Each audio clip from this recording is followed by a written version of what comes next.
One possible warning from Saudi Arabia implies that Britain let the attacks happen. King Abdullah has claimed that Saudi intelligence gave MI5 adequate information to prevent them. The specific details were redacted from the 2009 report. We have sent information to Great Britain before the terrorist attacks in Britain, but unfortunately no action was taken, and it may have been able to maybe avert the tragedy. Saudi said that there was going to be an attack on the London Underground. They even indicated a date, that it would be in July. Now, why was that not acted on? No questions have been asked, and surely an inquiry would look into what was done with this information.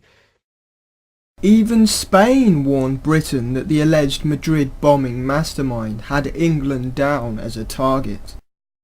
The security services should have seen all of this as a confirmation that attacks were coming. On the day of 7/7 itself, there were other anomalies that hinted at a possible element of prior knowledge within the security services. There was a credible news report that day that Israeli officials at the embassy in London were warned about the impending attacks. Let me just read this from the Associated Press newswire. Senior Israeli official says Scotland Yard told Israel minutes before explosions that it had received warnings of possible terror attacks. On 7/7, the Israeli embassy was staging a trade convention for top international financiers at this hotel at Liverpool Street. Among the guests were the Israeli ambassador and Benjamin Netanyahu, then Israeli finance minister. But Mr. Netanyahu never arrived. In the confusion after the attacks, Associated Press reported that Scotland Yard had tipped off the Israeli delegation. Is that why Mr. Netanyahu didn't show up at the conference?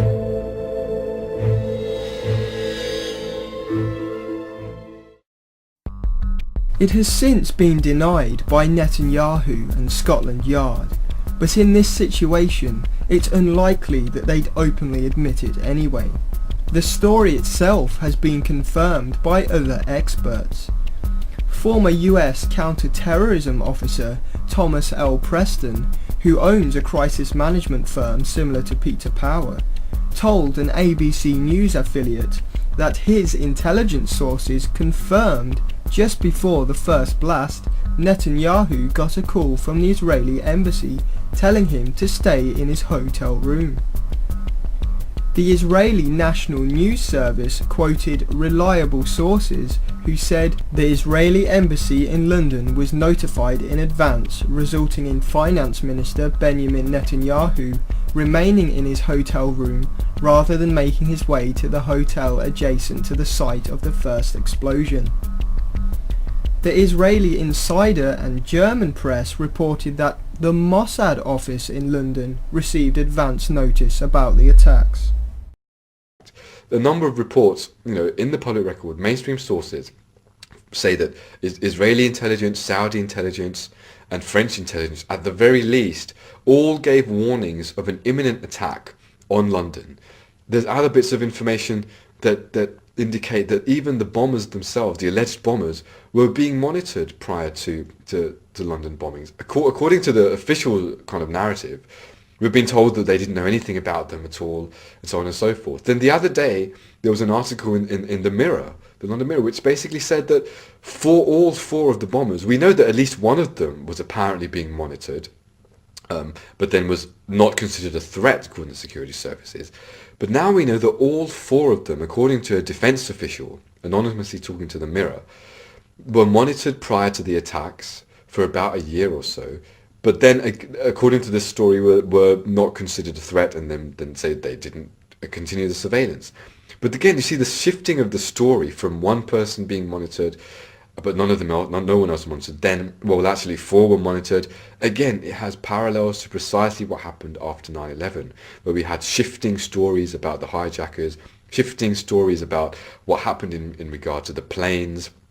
First, officials said that no planes were scrambled to intercept these jets flying around in the skies on 9/11 until after the Pentagon was hit. then officials said that no, actually we did scramble planes. Then they tried to construct it. No, I tried to release a timeline. This very similar pattern is happening here. And it really makes clear that at every step of the way, somebody's lying. First you're lying about one thing, then you're omitting something, you're lying about another. And there was an interesting statement from the French Interior Minister a few weeks after 7/7 about the surveillance of the alleged bombers. He said that after a briefing that had been given by the Home Secretary, Charles Clarke, to all the EU ministers, he came out of this briefing and he gave a public statement and he said, well, it seems as if that we had been monitoring this group for a long time, and essentially we had arrested them and released them for intelligence interests because we wanted to continue surveillance. And after he said this, the Home Secretary basically came out and said, absolute bunkum, this is complete rubbish, I don't know where he's getting this from, and I really respect him, but this is not true. Suddenly the French Interior Minister kind of did an about turn and said, no, I didn't say that. But then in a further clarification with one press agency, I can't remember which one, he said that actually I didn't say that it was the bombers themselves who were arrested, but I did say that the network that they were associated with was under surveillance, and several members of that network were being monitored. And they were arrested, and they were released not because they weren't considered a threat, but because they were considered a threat, and we wanted to monitor them and find out what was going on and just keep a tab on them. This was a really fundamentally different story to what the British intelligence officials have been telling us, and it seems clear that again the holes in the official story are really clear. So yes, we do need an investigation, and it seems to me that the evidence, that the prima facie case that the government had some kind of dubious relation to the attacks. They failed to act either through sheer absolute criminal negligence or through something far worse is almost a foregone conclusion. The role of an inquiry is to establish how far this went. During this series we have taken two paths of research. The first asked whether there is enough evidence to prove the government's official narrative of 7/7 itself, which there clearly isn't. And the second gave a history of the War on Terror in order to put 7/7 in context. A context that is far more complex than we've been led to believe. Nobody knows the entire story of what happened on 7/7. The lack of transparency and the contradictions from the establishment have ensured this. But what we do have are two possible scenarios that require serious answers from our government either way.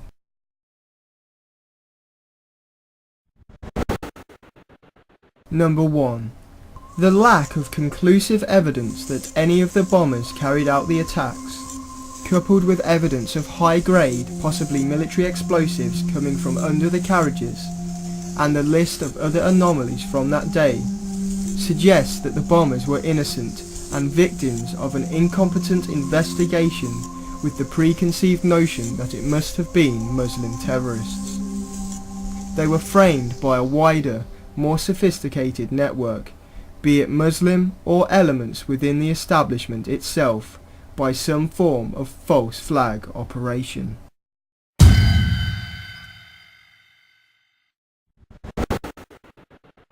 Number 2. The bombers did carry out the attacks, or at least played a role, but the government did a poor job of initially proving it through incompetence. Even if this is the case, the government then needs to be investigated itself for its relationship with the parties that groomed and assisted the bombers.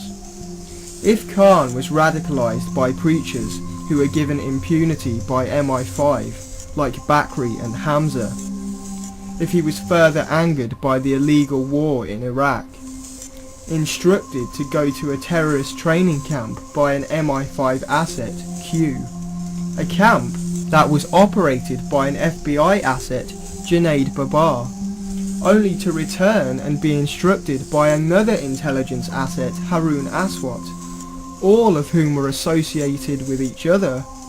Why on earth weren't the 7/7 attacks prevented? Is it blowback and utter incompetence? Did they let it happen on purpose, or was this a carefully orchestrated inside job? The truth of the situation probably lies somewhere in between the first and second scenarios. But just how close are we to a full independent public inquiry? When in opposition to Labour, Cameron and Clegg played their role and supported an inquiry. I think Tony Blair has made a mistake, frankly, in ruling this out of hand. However, since the formation of the coalition government, like many promised policies, we've seen a 180, and the possibility of a real investigation looks slim. The recent inquests into the deaths of the victims and the alleged bombers appear only to be a formality, and will be drawn on the evidence already on record.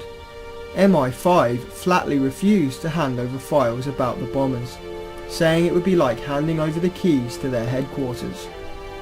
A sign of how interested authorities are in giving the alleged bombers fair representation was revealed in August 2010, when Mohammed Sadiq Khan's wife was refused legal aid, preventing her from posing questions to Lady Justice Hallett. There will be no jury, and survivors of the attacks will not be able to cross-examine witnesses. The public is in the same position as we were 5 years ago. It is up to us to make our own conclusions based on all of the evidence available to us. The good news is that the 7/7 inquiry group, the group of survivors and families of the victims on 7/7, they've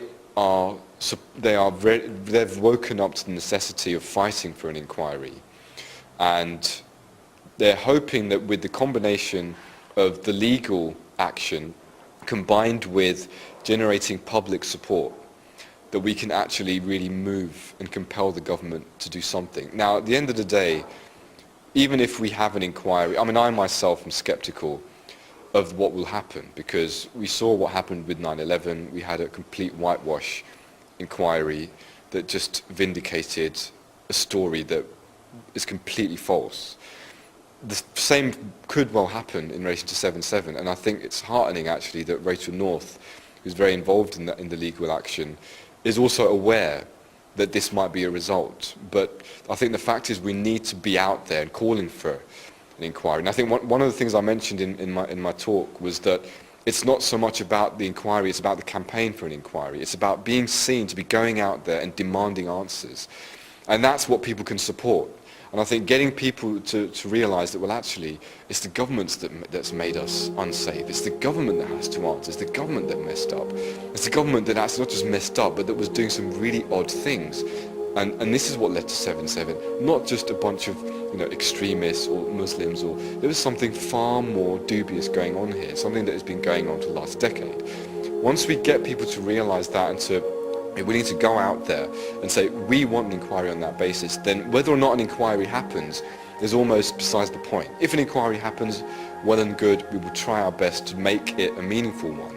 If it doesn't happen, or if it does happen and it's a whitewash, at least we've gone out there and we've spread consciousness and raised awareness of these issues. And that's really the real movement.